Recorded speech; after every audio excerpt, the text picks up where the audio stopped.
Xung đột thấp đầy hết mình nét Campuchia mình bàn ai cập hiệp lực kịch prom prieng nào mối đại thua ai bạt bóngได้là thấp đầy hiệp nâng một hiệp tật đấy sọc bắp rồi bỏ Campuchia tề xung đột thấp đầy hết mình nétใน Europe บน ត្រីបានលើកឡើងតាមបណ្ដាញសង្គមនៅថ្ងៃទី 19 ខែតុលានេះដើម្បីឆ្លើយតបទៅនឹងការអត្ថាធិប្បាយមួយចំនួនតាមបណ្ដាញសង្គមដែលបានលើកឡើងថាកិច្ចព្រមព្រៀងបាត់ឈប់បាញ់ថ្ងៃទី 28 កក្កដាឆ្នាំ 2025 កន្លងទៅនិងកិច្ចព្រមព្រៀងសន្តិភាពនៅពេលខាងមុខគឺជាធ្ងរនឹងការធ្វើឲ្យកម្ពុជាបាត់ដីតែថាបដិហនម៉ាណែតបានយ៉ាងដូចនេះថាខ្ញុំសូមបញ្ជាក់ជូនបងប្អូនជនរួមជាតិដោយសង្ខេបថា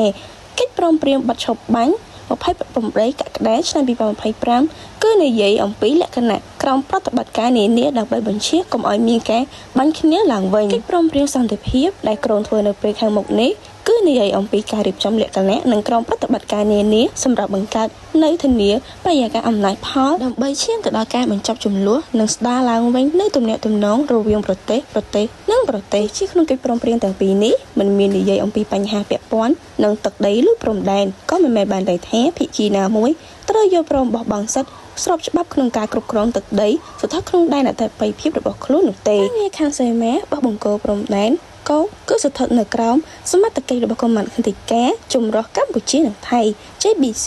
ហើយដែលត្រូវដោះស្រាយដោយសន្តិវិធីស្របតាមអនុសញ្ញានិងកិច្ចព្រមព្រៀងដែលមានស្រាប់រវាងប្រទេសទាំងពីរកម្ពុជានិងថៃខ្លីខ្ញុំសូមបញ្ជាក់ជូនបងប្អូនជនរួមជាតិថា1កម្ពុជាមិនបានព្រមព្រៀងលើកិច្ចព្រមព្រៀងណាមួយដោយរាប់ទាំងកិច្ចព្រមព្រៀងបាត់ឈប់បាញ់ថ្ងៃទី 28 ខែកក្កដាឆ្នាំ 2025 និងកិច្ចព្រមព្រៀងសន្តិភាពដែលនឹងក្រុងចុះហត្ថលេខានៅខាងមុខនេះដែលនឹងធ្វើឲ្យបាត់បង់អធិបតេយ្យភាពនិងមហិភាពទឹកដីស្របច្បាប់របស់កម្ពុជាទេ2រដ្ឋាភិបាលកម្ពុជាក៏មិនដែលភ្លេចឬបោះបង់តបកិច្ចនិងសិទ្ធិស្របច្បាប់របស់ខ្លួនក្នុងការការពារដែនអធិបតេយ្យភាពនិងមហិភាពទឹកដីកម្ពុជាដែរ